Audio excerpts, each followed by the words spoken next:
Pour les femmes éduquées à avoir peur, trop souvent la colère est menaçante, destructrice. Dans la construction masculine de la force brutale, on nous a appris que nos vies dépendaient du bon vouloir du pouvoir patriarcal. Nous devions à tout prix éviter la colère des autres, car il n'y avait rien à en tirer hormis de la souffrance. On nous aurait catalogués comme mauvaises filles, voire simples d'esprit, ne faisant pas ce qui était attendu de nous. Et si nous acceptons l'idée de notre impuissance, alors, évidemment, n'importe quelle colère peut nous détruire. Ma peur de la colère ne m'a rien appris. Votre peur de cette colère ne vous apprendra rien, à vous non plus.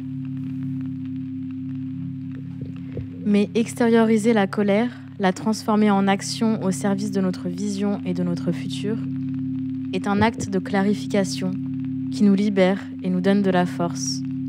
Car c'est par ce processus douloureux de mise en pratique que nous identifions qui sont les alliés avec lesquels nous avons de sérieuses divergences et qui sont nos véritables ennemis. J'ai léché les lèvres d'une louve, la colère. Et je m'en suis servi pour illuminer, rire, protéger, mettre le feu en des lieux où il n'y avait ni lumière, ni nourriture, ni sœur, en des lieux sans merci. Nous ne sommes pas des déesses, ni des matriarches, ni les édifices du pardon divin.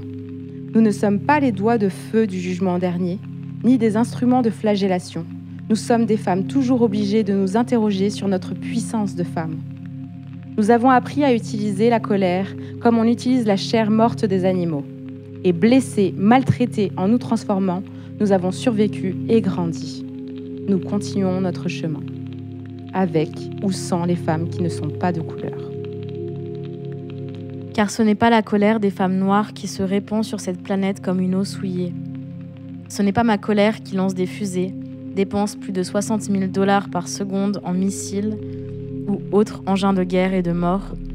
Ce n'est pas ma colère qui massacre les enfants dans les villes, entasse des gaz offensifs et des bombes chimiques, qui sodomise nos filles et notre terre. Ce n'est pas la colère des femmes noires qui se désagrège en un pouvoir aveugle, déshumanisant, qui nous détruira toutes si nous ne le combattons pas avec nos armes.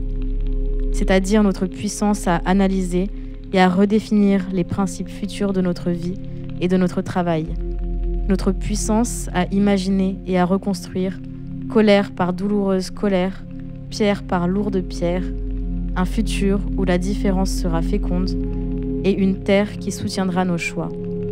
Nous ouvrons nos bras à toutes les femmes qui sont capables de nous rencontrer, face à face, par-delà la chosification et par-delà la culpabilité.